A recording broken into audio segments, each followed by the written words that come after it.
Hello everybody, and welcome to my review of The Mage's Tale, a new VR adventure from inXile Entertainment. Now, I've played through the first 2 hours or so of this game, and that's what you'll be seeing in the background of this video, but in this video I wanted to be showcasing the game's different mechanics to give you an idea of what you can expect if you drop $40 on this title, as well as letting you know if I think it's worth your hard-earned money dollars. So what is The Mage's Tale? Well, it's an adventure game that revolves around casting different spells to solve puzzles and fight through hordes of enemies as you explore the game's world. On paper, this may not seem very groundbreaking, as many other VR games have done the spellcasting mechanic before. However, this game does so in a way that has kept my attention for much longer than any other game like it. There are a few mechanics that I'll be covering in this video that make The Mage's Tale feel much more substantial than many other VR titles out there. So let's jump right in. Wow, these graphics are incredible. So as of right now, let me just give you a quick rundown. I have one spell available, that is the Fireball. It looks as though there's a couple others to be found. And again, like I was saying earlier, oh man, we got some fighting to do. Where are you, Groblins? There you are. Motherfucker. What you want? Boom. Cool. So yeah, that's the extent of the combat so far, but, and as you can see, that little circle relic thing around each of those enemies, it's just a little bit of aim assist. Those gems coming at me were the experience points, so once I got enough of those, I believe that's my experience meter, I can select an upgrade, which I've chosen already, and I decided on a 20% recharge speed for my spells. So again, like I was saying earlier, this game looks absolutely incredible. Like, this is some of the nicest texture work I've seen in a VR game, period, and everything just looks absolutely amazing. This is a very, very high fidelity game. Like, just looking around, like, this fire texture is fantastic. Like, this game looks and sounds incredible so far.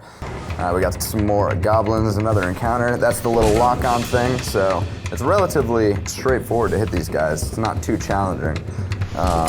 But they are going to fight back, so there's a little bit of dodging going on as well. There we go. It's really easy to hit these guys as he misses 10 fireballs in a row. Oh, took a hit there. Boom. It seems as though it's time to level up, so I'm going to show you guys the level up system. This happens when this yellow crystal right here is full. So we are going to finger this and get some level up options. Cool. So we got a couple options, super shield or +2 health on our gloves. I don't really care much about the incremental health upgrades. I'm gonna try out the super shield. I'm assuming this guy's gonna come blab at me for a little while, and explain what that upgrade does. The progression in this game is one of the first mechanics that I want to touch on a little bit. From playing a bit more, I've found that most, if not all of the upgrades, center around making you more proficient in combat. Increase your health, reduce your spell's cooldowns, or gain a new ability every now and again are all possible upgrades you can get from leveling your mage. Now, it's not exactly the deepest or most interesting progression system ever created, and incremental upgrades to health are about as exciting as a colonoscopy, but it's a nice addition nonetheless, and it makes the combat feel a bit more meaningful. Also, don't worry, this isn't the only way that you can upgrade your character's abilities. The meat and the potatoes of this game's upgrades come from crafting and upgrading your spells, which I'll be showing you guys right now. Surprising absolutely nobody, magic spells are what this game is all about. And as you progress through the story, you'll unlock new magical abilities that allow you to solve new puzzles and unlock secrets on your adventure. As I mentioned before, you can customize your spells to tailor to your playstyle, and this customization really shines when compared to the somewhat vanilla perks you get from leveling up.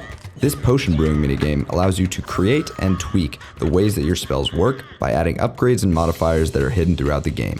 Increase the speed of your fireball, the width and power of your wind blast, or just add confetti effects to everything and call it a day.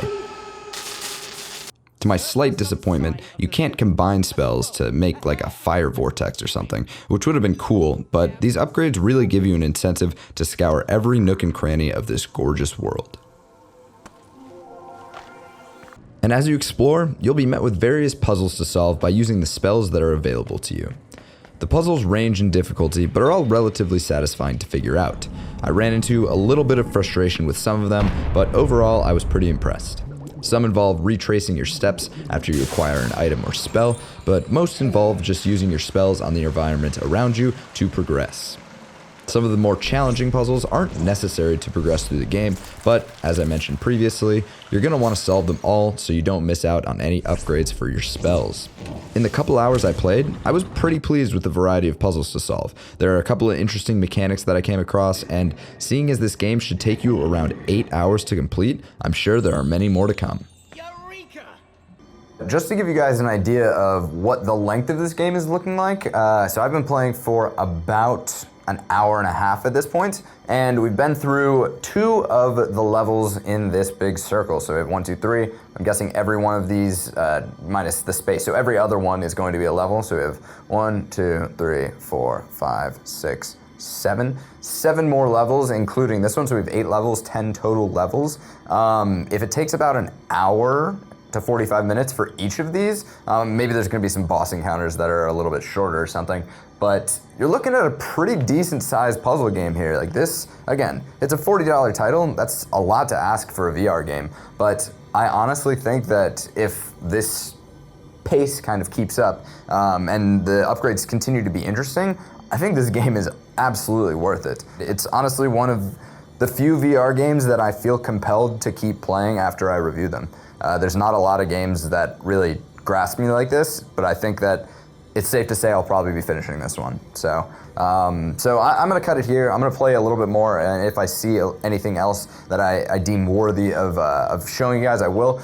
But yeah, I'm thoroughly impressed by this game. For a first inaugural VR title, there are some things that are a little bit finicky here and there. Some of the puzzles maybe could use a little bit more direction, but so far I'm thoroughly impressed, and I would highly recommend this game. I think it gets a fat 5 out of 5 from me. So if you want to check it out, the link will be in the description below. This has been The Mage's Tale. It's pretty damn good. So, thank you guys so much for watching, and I'll see you next time.